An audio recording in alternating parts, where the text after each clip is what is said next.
The bullet found its mark in the woman, halting time in its relentless march. Just as abruptly, Death himself made an unexpected appearance. He laid out her fate, a scant 15 seconds left to live, the ticking countdown hers to control, yet the inevitable conclusion of mortality unchangeable. A chilling realization washed over her. She had become the central figure in a deadly, high-stakes gambit. With a mere 15 seconds ticking away, her mission was clear: identify her assailant, and leave a trace of her attacker behind. Given a generous allowance of time, she resolved to ensure their ends would be intertwined.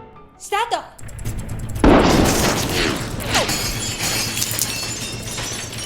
Stop!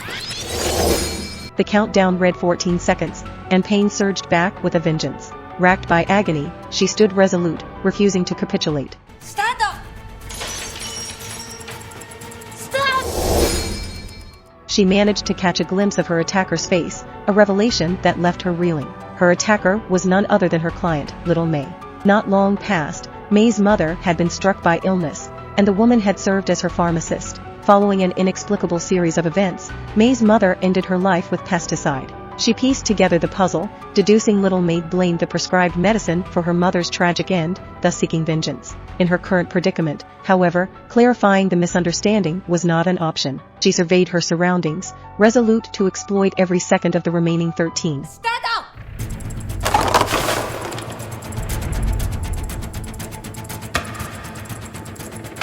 Stop!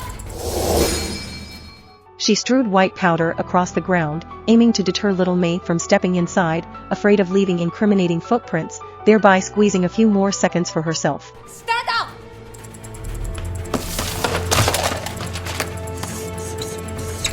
Stop! She wrote little May's name on the tabletop. Too obvious? No, every detail was part of her intricate plan. Stand up!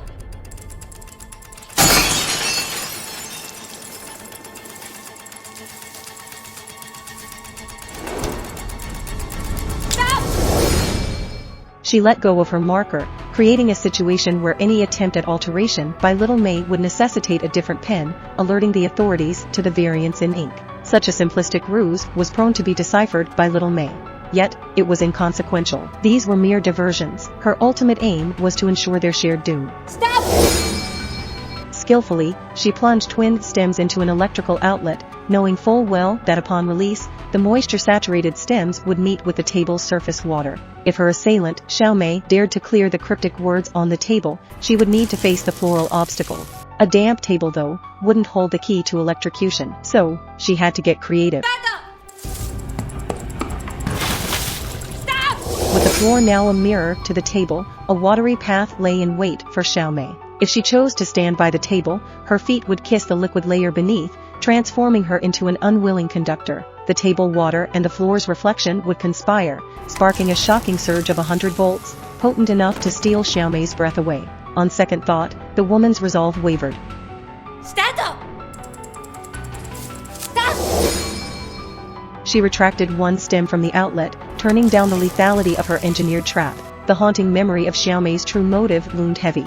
A forgotten incident rose from the ashes, when the apothecary returned home to find her sleep aids missing. Suspicions leading her to Xiao Mei's place unveiled an unsettling revelation: the stolen sleep aids were found with Xiao Mei's mother. A suicide note was the cherry on this grim Sunday. The heartbreaking confession within the note painted a chilling picture for the apothecary. In a scramble, she tried to correct her mistake, only to be caught by Xiao Mei, who just returned home. She fabricated an alibi, but Xiao Mei was far from convinced. Xiao Mei pinned her mother's demise on the apothecary, a belief that seemed to solidify with time, down to the last 3 seconds, when the best-laid plans unraveled in an unexpected twist.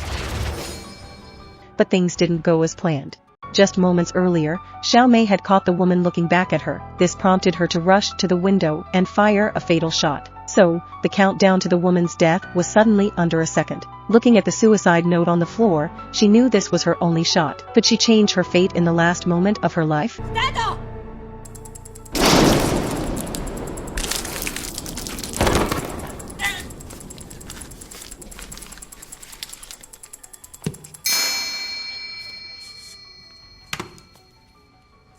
That's how the woman met her end. When Xiao Mei came back into the room, she couldn't believe her eyes. In just 15 seconds, the woman had set everything up perfectly.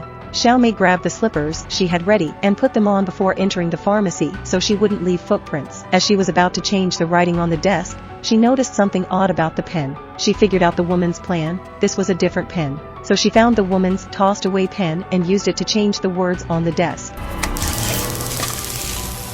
Just as the woman had planned, she got a shock.